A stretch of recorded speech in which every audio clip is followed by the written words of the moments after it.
महसूल पंधरवडा निमित्त जालन्यात आपत्ती व्यवस्थापन मार्गदर्शन व रंगीत तालीम कार्यक्रम संपन्न। आपत्ती व्यवस्थापनाबाबत शालेय विद्यार्थ्यांना करण्यात आले मार्गदर्शन। जालना जिल्हाधिकारी डॉक्टर श्रीकृष्ण पांचाळ यांनी घेतली आपत्ती व्यवस्थापन संदर्भात विविध उपाययोजनांची माहिती। महसूल पंधरवडा निमित्त जालन्यात आपत्ती व्यवस्थापन मार्गदर्शन व रंगीत तालीम कार्यक्रम घेण्यात आलाय। यावेळी जालना जिल्हाधिकारी कार्यालयाच्या आवारात आपत्ती व्यवस्थापनाबाबत शालेय विद्यार्थ्यांना मार्गदर्शन करण्यात आले।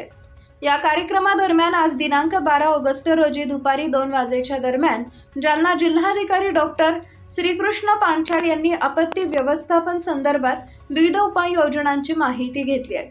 महसूल विभागामार्फत 1 ऑगस्ट या महसूल दिनापासून महसूल पंधरवडा म्हणून साजरा करण्यात येत आहे। या पार्श्वभूमीवर जालना जिल्हाधिकारी कार्यालयातील सर्व विभाग प्रमुख, अधिकारी, कर्मचारी तसेच सर्वसामान्य नागरिकांसाठी आज आपत्ती व्यवस्थापन मार्गदर्शनाने व रंगीत तालीम कार्यक्रमाचे आयोजन करण्यात आले होते।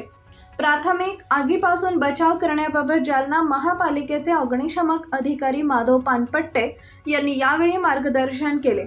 या प्रकरणी जालना जिल्हाधिकारी कार्यालयाच्या परिसरात आगीपासून सुरक्षिततेसाठी बचाव साहित्याचे प्रदर्शन भरवण्यात आले।